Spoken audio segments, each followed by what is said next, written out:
This story is titled, My Golden Child Sister Intentionally Booked Her Wedding on the Same Day as Our Sister's Graduation. So we boycotted the wedding, and it was called off. Now she is begging. Hey everyone! Before we jump into today's video, I need your help. We've noticed the channel is losing some traction, and subscribing is one of the best ways you can support us. It's quick, free, and it helps us keep bringing you awesome content. Your support means the world. Let's keep this channel growing together. Thanks so much. Now let's start the video. Hey Reddit! If you've ever been in a family where one sibling gets treated like royalty, while the rest of you are left scrambling for scraps of attention, you'll probably relate to this. My family isn't just dysfunctional, it's practically a case study. 7 siblings, all competing for approval, except one of us didn't need to try. Erin, the golden child. And boy, did she know it. My parents had us spread out across about 15 years, which meant chaos 24/7 growing up. We've got Lydia, the eldest, the responsible one. Josh was the quiet middle kid who managed to stay out of the mess. Then there's Leo, the class clown, cracking jokes when things get tense. Me? I'm the fixer, the one who tries to keep the peace, even though I hate it. Then comes Nadia, who's the sweetest, most hardworking person you'll ever meet. She's the quiet achiever, doing great things but never demanding the spotlight. Erin, on the other hand, is the exact opposite. And finally, there was Lexi, the surprise baby, who was just happy to exist in the middle of all the chaos. This dynamic made for some pretty wild moments. But Erin? She took things to another level. Let me tell you how life with a golden child really goes. From the moment Erin was born, she was special. Or at least that's what Mom said. She came early, tiny, and fragile, and Mom never let us forget it. Anytime Erin threw a tantrum, demanded something ridiculous, or cried because she wasn't getting her way, or threw a fit at the dinner table, she's just sensitive. If she wanted something that belonged to someone else, she's fragile. Just let her have it. By the time she hit her teens, Erin knew exactly how to weaponize that golden child status. Growing up with Erin wasn't just annoying, it was exhausting. Everything had to revolve around her, or there'd be hell to pay. Mom and Dad didn't just enable her, they practically handed her the reins to the family. I remember one time when we were kids, and Nadia worked for weeks on a science fair project. She built this intricate solar system model with lights that actually turned on. It was amazing. But on the day of the fair, Erin threw a tantrum because she wasn't getting enough attention.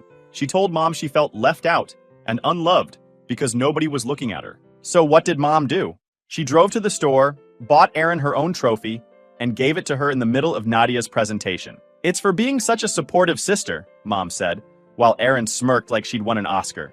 Nadia didn't say a word, but later that night, I found her crying in her room.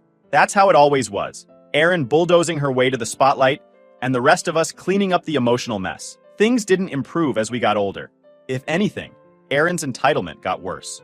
By the time we were adults, she expected everyone to drop everything whenever she needed something. She once called me in the middle of the night because she wanted help putting together IKEA furniture for her apartment. When I told her it could wait until the morning, she guilt-tripped me about how she'd never ask for anything. Total lie. I caved, of course, because that's what we all did. Bend over backward for Erin while she took and took. The first big family showdown happened at Lydia's wedding. Lydia is the oldest and the most low-key person in our family. When Lydia got married, it should have been all about her, right? Wrong. Erin made damn sure to hijack the day. She stood up during the reception, the freaking reception, and announced her engagement. No heads up, no discussion, nothing. She just clinked her glass and said, "This is the last time I'll ever be a bridesmaid because next time I'll be the bride." Everyone clapped because what else do you do? But Lydia's face fell. She smiled through it, but you could tell it hurt. Erin, of course, basked in the attention like she'd just cured cancer. Later, I confronted Erin about it. "Couldn't you have waited to announce that?" I asked. Erin shrugged. "It's not a big deal. People were happy for me. Besides, Lydia didn't seem to mind." Yeah, she did. That wasn't the first time either. When Nadia turned 18, she wanted a small family party. Nothing crazy. But guess what? Erin scheduled her engagement party on the same day. Her excuse? The venue was only available that weekend. Total crap. She didn't even bother to ask Nadia if it was okay. Nadia's birthday became an afterthought, like an extra side dish no one ordered. And Erin? She didn't apologize. She barely even acknowledged it. And the worst part? Mom and Dad enabled her. Anytime one of us called Erin out, Mom would jump in with, "She didn't mean it that way," or, "You know Erin, she's just passionate." Passionate?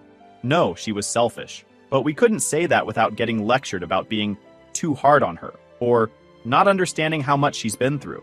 Dad didn't say much, but his silence was just as bad. He'd sit there, arms crossed, while Mom defended Erin to the death. Looking back, It's no wonder resentment started to build. Erin wasn't just taking more than her fair share of attention. She was taking all of it. And she knew it. She thrived on it. Every compliment, every pat on the back, it fed her ego like gas to a fire.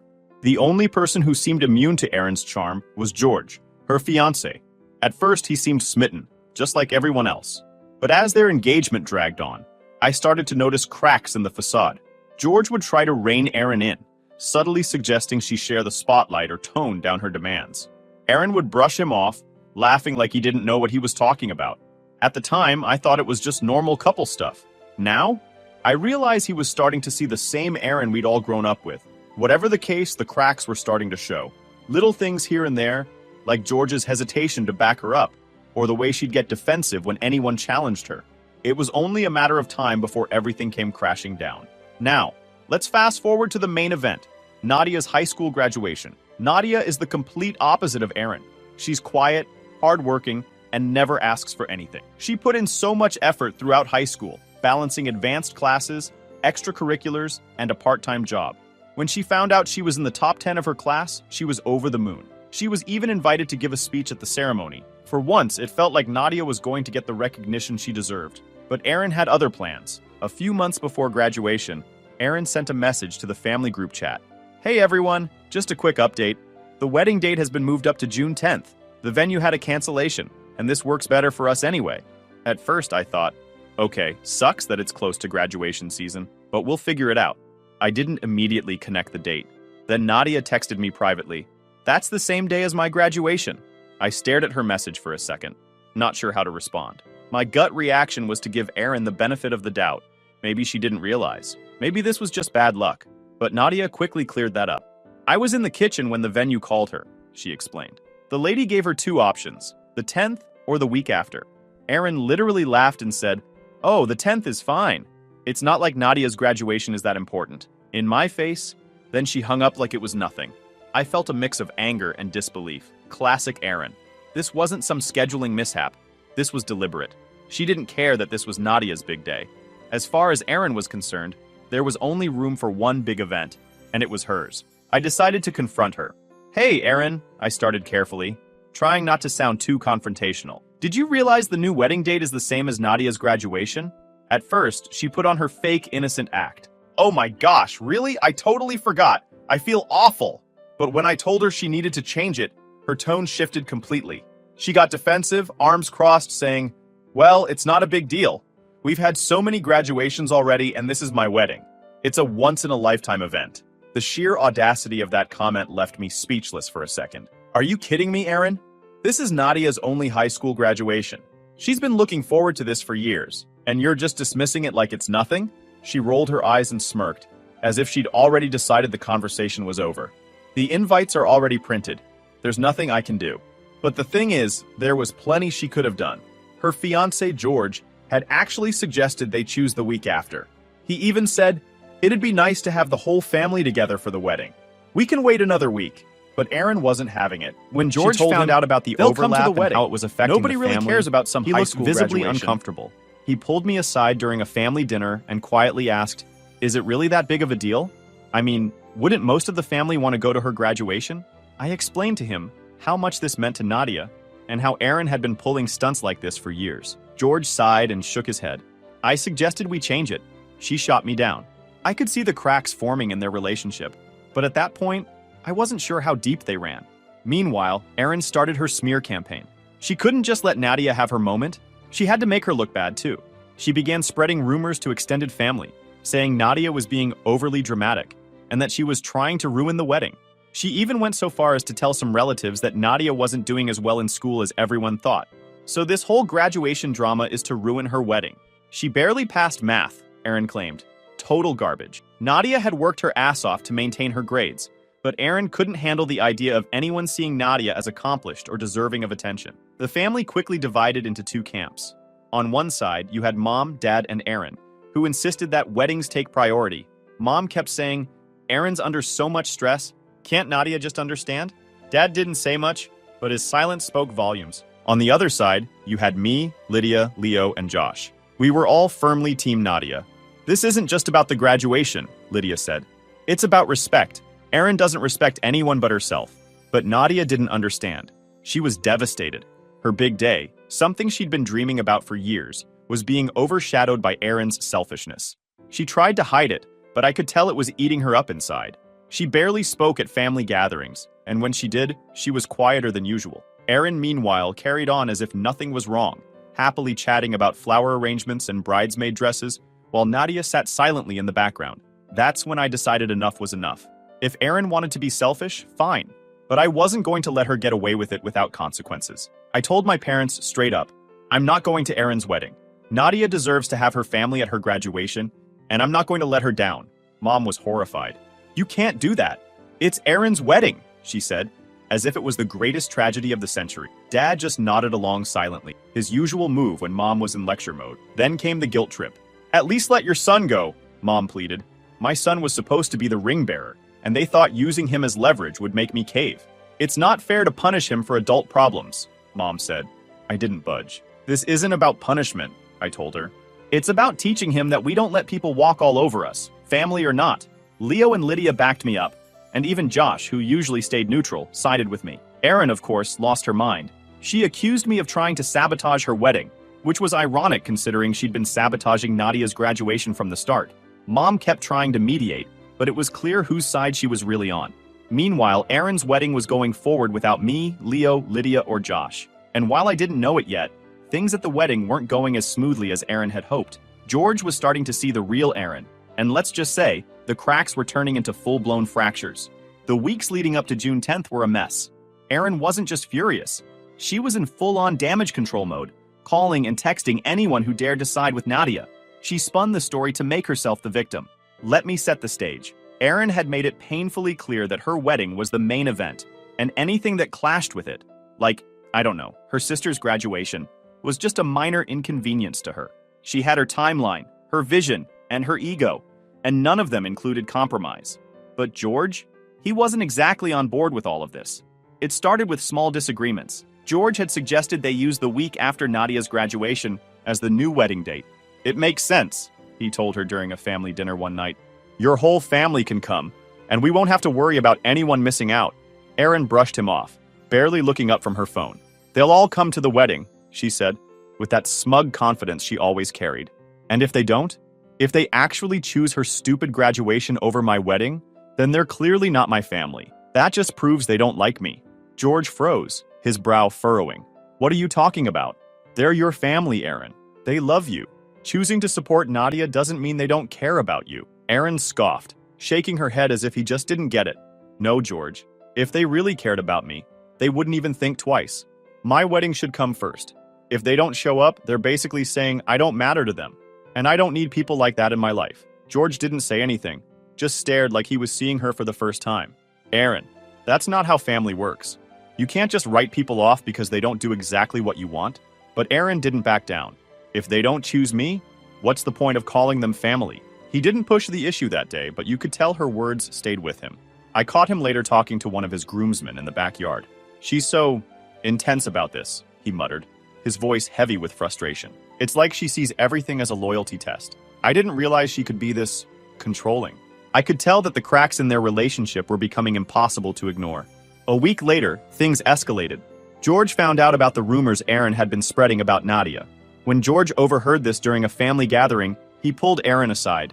What the hell was that? He hissed, trying to keep his voice down.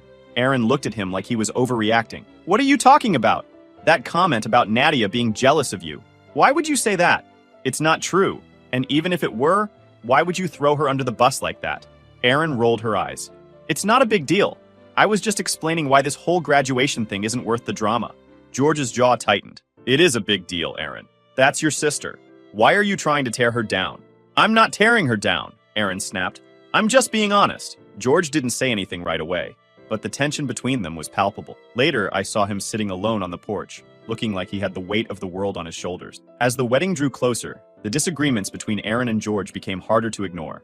George had always been mild-mannered, the type to avoid conflict, but Erin was pushing him to his limit. One night, they had a blowout fight at their apartment, which I only heard about through Lydia, who got the details from one of Erin's bridesmaids. Apparently, George had suggested reaching out to Nadia and inviting her to the wedding, even if it meant skipping the graduation. He thought it might be a way to mend fences, but Erin lost it. "Why should I bend over backward for her?" she reportedly yelled. "She's not even making an effort to support me." Erin didn't take that well. She accused George of taking my side, of all people. "You've been listening to my brother, haven't you? He's the one poisoning everyone against me." George, clearly fed up, told her flat out, "No one's poisoning anything, Erin. You're doing this to yourself." That's when Erin stormed out, slamming the door behind her. She didn't come back for hours. George spent the night on the couch, probably rethinking every life choice that led him to this moment. The breaking point for George came 2 days before the wedding. Erin had invited a few of her closest friends over for a pre-wedding get-together. George was there too, though he mostly kept to himself. At some point, one of Erin's friends jokingly asked her, "So how's married life going to change you?" Erin laughed and said, "Not much. I mean, let's be real. George will do whatever I say, just like now. He knows who's in charge." The room erupted in laughter, but George wasn't laughing. Later that night, he confronted Erin about the comment. "Do you really think of me that way?" he asked, his voice quiet but firm.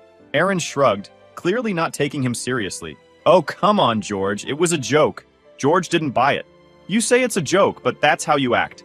It's always about you. Your wedding, your plans, your way. What about us? What about me?" She rolled her eyes, her voice dripping with sarcasm. "Oh, please, George. Stop being so sensitive. You're the groom, not the star. All you need to do is show up and say, 'I do.' Why are you making this so difficult? You're acting so weak right now." That was it. George's face went blank, and he stood up straighter, a sense of finality settling over him. "You know what, Erin?" he said, his voice steady but cold. "Maybe that's the problem. It's always about you. Your day, your moment, your everything. And you don't care who you step on to get it." Erin blinked, confused by the shift in his tone. "What are you saying?" she demanded, her voice sharp. "I'm saying I'm done," George replied. "I'm not doing this anymore. I'm not marrying you. I'm canceling everything." The color drained from Erin's face as the words sank in. "You can't be serious," she whispered, her voice cracking. "I've never been more serious," George said, turning to leave. "You'll figure out a way to make this my fault, I'm sure. But I know why this is happening. This isn't a marriage, Erin. It's a dictatorship, and I'm done pretending it's okay." Seconds later, the yelling started. She stormed out into the hallway, screaming his name, demanding he come back. But George was already gone. On 10th of June, I made it to Nadia's graduation, and let me tell you, it was everything she deserved and more. Meanwhile, my parents decided to stay behind with Erin. I heard they spent the day trying to console her and figure out what went wrong after the wedding was called off. It was clear they were still coddling her, just like always. The day after the non-wedding, Erin unleashed hell on social media. She posted a long rant about how her toxic family had sabotaged her happiness, blaming everyone but herself for what happened. She even tagged Nadia, saying, "Some people will do anything for attention." Erin's entire world shattered, and she did what Erin always does. She doubled down. If her life was in ruins, she was going to drag everyone else down with her.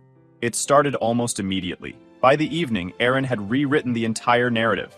According to her, George didn't walk away because of her selfishness, controlling behavior, or the countless red flags she'd waved in his face. No, it was because I had poisoned him against her. And Nadia? Nadia was her co-conspirator, apparently using her graduation as an excuse to drive a wedge between Erin and the rest of the family. Mom wasn't exactly helping matters. Mom clung to Erin like her life depended on it, comforting her and feeding into her delusions. "You know she's been under so much stress lately," Mom said, when I called her out for blindly taking Erin's side. "You and Nadia need to stop being so selfish and think about how this has affected her." "How this has affected her?" I shot back. "She's been trashing Nadia for weeks, spreading lies, and trying to make her graduation meaningless. Now she's acting like the victim because George finally saw through her? No way." Dad, as usual, stayed quiet. He'd perfected the art of avoiding confrontation, but I could tell he was uncomfortable with the way Erin was acting. Still, he didn't say a word. It was like watching someone sit on the sidelines while the house burns down. A few days after the canceled wedding, Nadia's graduation party was in full swing. Despite everything, she was glowing, and her eyes shimmered like she was holding back tears. But Erin couldn't let that happen. About an hour into the party, one of Nadia's friends pulled me aside. "Hey," she said, looking uncomfortable. "I think you should know. Erin's been posting stuff online about Nadia." I felt my stomach drop.